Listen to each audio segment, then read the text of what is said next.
I am sitting at the far end of the Thanksgiving table, watching my cousin brag about his latest promotion. My brother is showing off his new car keys to anyone who will look. The turkey is getting cold while everyone competes to tell the best success story. Then my aunt turns to her friend, someone new to the family gathering, and says with a practiced smile, "This is Renee, the one who never quite figured it out." The table erupts in polite laughter. I smile and nod like I always do. But this time, something is different. This time I can feel the envelope in my jacket pocket, and if only they knew what was inside. Before I tell you how I got here, drop a comment below and let me know what you are watching from. Hit that subscribe button, because what happened next changed everything about this family. My family has always been the type that measures success in titles and paychecks. My father is a corporate lawyer, the kind who works 70-hour weeks and keeps a photo of the Supreme Court building on his desk. My mother is a surgeon, the kind whose patients send thank you cards that she pins to a board in her office. My older brother Marcus went straight from business school to an investment banking firm where he made 6 figures before he turned 25. My younger sister Diane became an architect and designs buildings that win awards. Everyone followed what they called the path. Prestigious university, stable career, impressive business cards to hand out at dinner parties. Then there was me. At 18, I knew I was different. I did not want to climb someone else's ladder. I wanted to build something that was mine, something that mattered in a way I could not quite explain to my parents when they asked. So halfway through my sophomore year at State College, I dropped out. I had been taking business classes that felt like they were preparing me for a world I did not want to enter. I wanted to start an e-commerce store, something small, selling outdoor gear to weekend hikers. It felt right, in a way that sitting in lecture halls never did.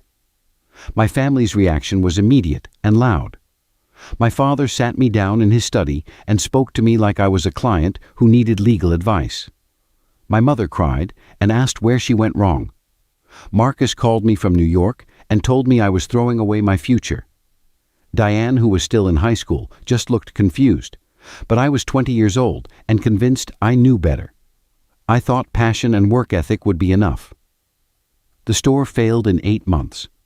I had run out of capital trying to compete with retailers who had supply chains and advertising budgets I could not match. I had to move back into my childhood bedroom at 21, sleeping under the same posters that had been there since high school.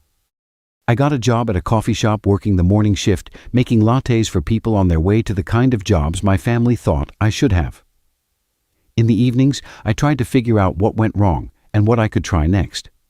My second attempt was freelance web design. I taught myself code through online tutorials and took on small projects for local businesses. A website for a dry cleaner, a landing page for a yoga studio. I made just enough to rent a small apartment in a part of town where the walls were thin and the parking lot had potholes that never got fixed. It was not the failure that bothered me most. It was the family gatherings. Every holiday became a performance I dreaded. Thanksgiving, Christmas. Easter, 4th of July barbecues. Someone would always ask about my work, and I would give vague answers while my brother talked about his latest deal, and my sister showed photos of buildings she designed. My Uncle Greg, my father's brother, who owned a chain of car dealerships, had a way of asking questions that were really statements. "So Renee still doing the computer thing? When are you going to get serious about your career?" The table would get quiet. Someone would change the subject. I learned to arrive late and leave early. By the time I turned 25, I was on my third venture, a small software service that helped local businesses manage their schedules. I had 2 part-time contractors and about 30 clients, but I was 3 months behind on rent and eating ramen most nights to save money. That Christmas, I almost did not go home. But my mother called and said it would mean a lot to her, so I drove the 2 hours with my check engine light on the whole way. After dinner, my father pulled me aside into his study, the same room where he had lectured me 5 years earlier. But this time, his voice was different, softer, tired. "Son, I want to talk to you about something," he said, pouring himself a drink. "I have been watching you struggle for years now. You have tried, Nobody can say you did not try, but maybe it is time to be realistic. He told me he could make some calls. He had a friend at a mid-sized law firm who owed him a favor. They could bring me on in an entry-level position. It would not be glamorous, but it would be stable. Health insurance, a path forward. "You have given this entrepreneur thing your best shot," he said, and the worst part was that there was no anger in his voice, just pity, just a father who wanted his son to stop failing. I sat there looking at my hands. Part of me wanted to say yes. The exhausted part that was tired of checking my bank account before buying groceries. The part that was tired of being the disappointment at every family gathering. My hand was halfway to agreeing to taking the lifeline he was offering when something stopped me. Maybe it was pride. Maybe it was stubbornness. Maybe it was the last bit of belief I had left. "Give me one more year," I heard myself say. "Just one more year. If I cannot make something work by next Christmas, I will take you up on that offer." My father looked at me for a long moment, then nodded slowly.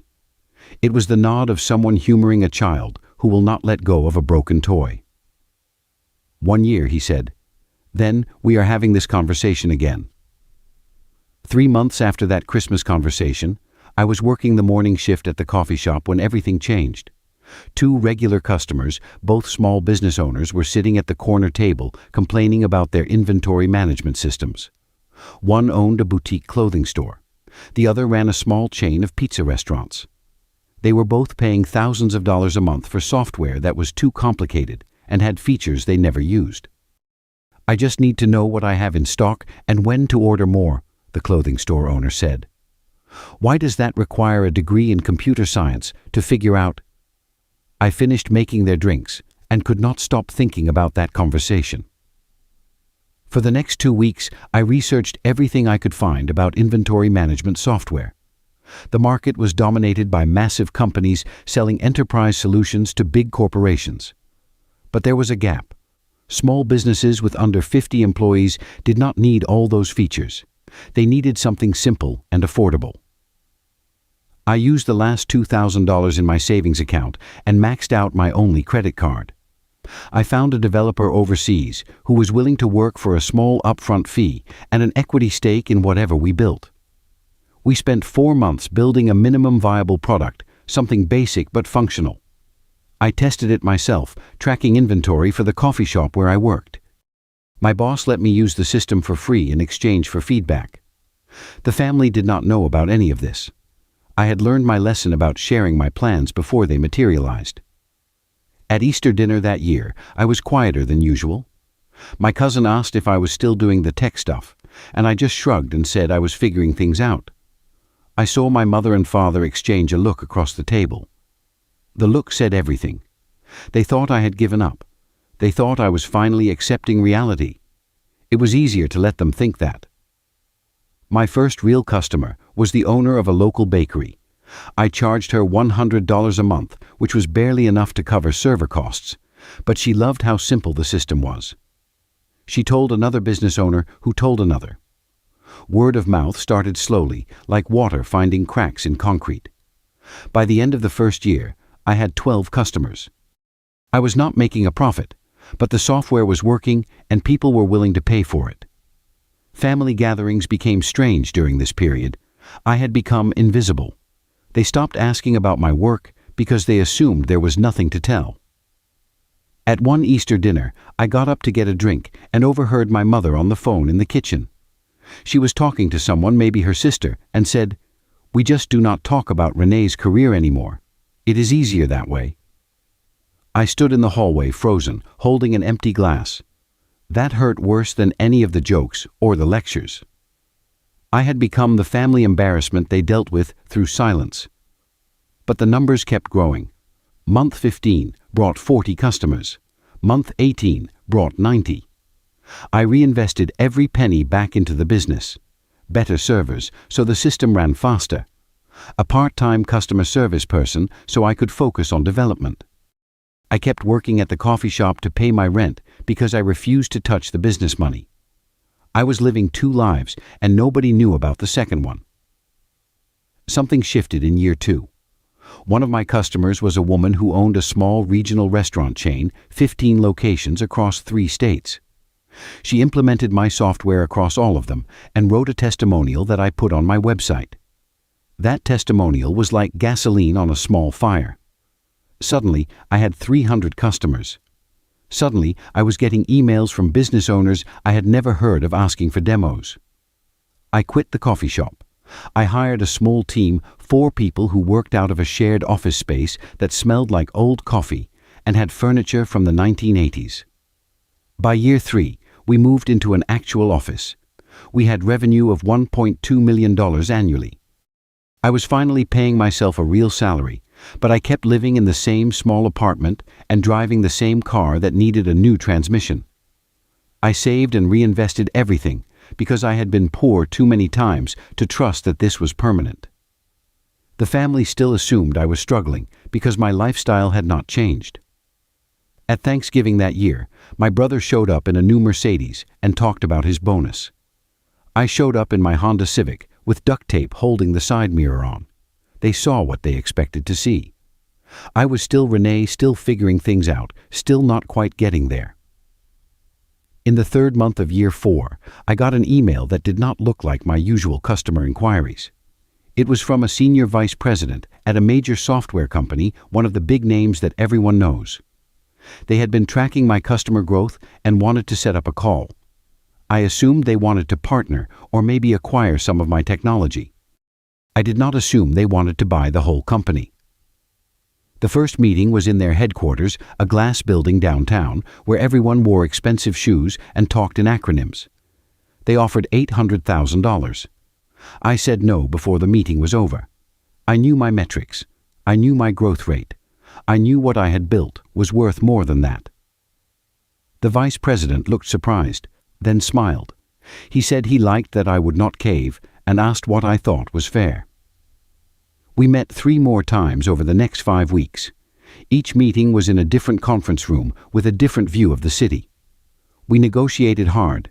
They pushed, I pushed back. They liked that I understood the value of what I had created. The final offer came on a Wednesday afternoon. $3 million in cash, plus an earn-out structure that could bring another $1 million based on how the product performed over the next 2 years. I had lawyers review everything. Real lawyers this time, not my father. The deal was solid. The money was real. We set a signing date. When the day came, I sat in a conference room with 6 people I had never met before and signed my name 43 times. At the end, they handed me a check, $3 million made out to Renee Davidson. I sat in my car in the parking garage for 20 minutes, just staring at it. 10 years. 10 years of being called a failure. 10 years of pitying looks and awkward silences. 10 years of wondering if everyone else was right and I was wrong. It all led to this piece of paper in my hands. I could have deposited it and told my family over the phone. I could have sent an email with the news. But Thanksgiving was 6 days away, and the timing felt like something more than coincidence. I prepared carefully, got a haircut at a real salon instead of the cheap place I usually went to. Bought a new outfit, nothing flashy, just clean and put together. I put the check in my jacket inside pocket and drove to my parents' house on Thursday afternoon. The same house where I had been lectured about getting serious. The same dining room where I had become invisible. When I walked in, everything felt familiar in the way that old wounds feel familiar. My brother was already there, fresh from the airport, telling everyone about his new Tesla parked in the driveway. My sister was showing photos of her latest project, a library that was going to be featured in an architecture magazine. My cousins were there, my aunt and uncle, all the usual faces. Someone handed me a beer. Someone else asked if I had trouble finding parking with that old car. I smiled and said it was fine. Dinner started the way it always did. My mother brought out the turkey. My father carved it while making jokes. Plates got passed around. Everyone shared their updates. Marcus talked about a promotion. Diane talked about a new client. My cousin talked about buying a second property. I sat at my usual spot at the far end of the table and listened. Then Uncle Greg, the one who had been asking when I would get serious for the past decade, started telling a long story about his son's recent promotion to vice president of sales. Everyone congratulated him. Then Greg turned to me with that familiar look, the one that was not quite mean, but not quite kind either. "What about you, Renee? Still doing the computer stuff?" The table got quiet the way it always did during the Renee portion of the evening. My father tried to redirect the conversation, tried to protect me the way he had been protecting me with pity for years. But I took a deep breath and said, "Actually, I do have some news." Marcus smirked. "Finally got a real job." A few people laughed softly. I stood up slowly, reached into my jacket pocket, pulled out the check and unfolded it carefully the way you handle something fragile and important. I placed it in the center of the table without saying a word.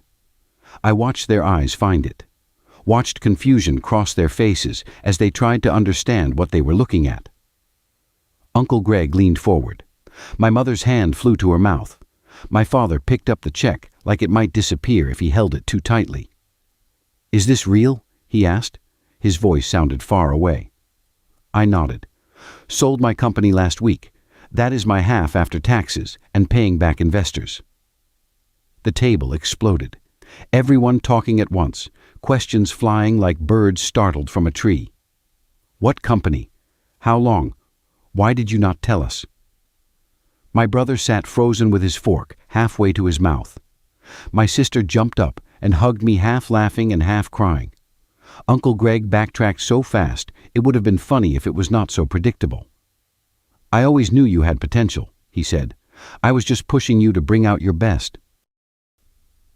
My mother was crying for real now, and I could not tell if it was pride or regret or some mixture of both.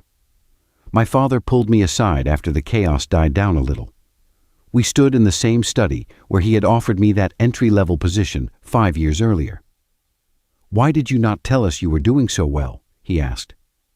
I looked at the diplomas on his wall, the photos of him with judges and senators, all the symbols of the kind of success he understood. "Because I needed to prove it to myself first," I said. "Your doubt was heavy, but my own doubt was heavier. I had to be absolutely certain before I could face that table." He was quiet for a long time. Then he said something I never expected. "We should have believed in you. I am sorry." I told him the truth.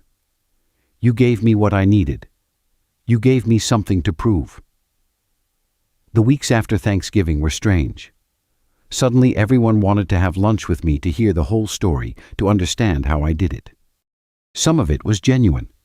My sister really wanted to know because she was proud. My father wanted to know because I think he was trying to understand where he had been wrong. My mother just wanted to spend time with me in a way that did not feel heavy with disappointment. But some of it was opportunistic. Uncle Greg asked about investment opportunities. A cousin I barely knew wanted advice on starting his own business. People who had been silent when I was struggling suddenly had a lot to say now that I had money. I learned quickly how to tell the difference between the ones who cared and the ones who cared about what I could do for them. I tried to be gracious. I helped the people who had been kind during the hard years, even if that kindness was just not being actively cruel. I kept polite distance from the ones who had made those years harder. I did not gloat or rub anyone's face in what had happened. There was no satisfaction in making people feel small, even people who had made me feel small for a decade. Winning with dignity felt better than winning with spite. I invested the money wisely, started a new venture, something I actually cared about, instead of something I was doing to prove a point. I began mentoring young entrepreneurs who were where I had been broke and doubting and wondering if everyone else was right about them. I lived comfortably, but not flashy. I kept driving that same car for another year because success did not need to announce itself with a luxury vehicle. Looking back on those 10 years now, I can see them differently. Every failure was not just a failure. It was an education in what did not work, in who I was when things got hard, in how much I actually wanted what I said I wanted. The pain of my family's doubt became fuel. I do not recommend needing external validation the way I did. I do not recommend carrying that kind of weight. But I will not pretend it did not drive me forward when everything else was telling me to stop.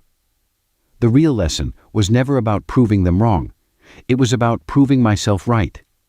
I learned that the people who love you can still wound you not from malice, but from their own fears about what happens to people who take risks and fail.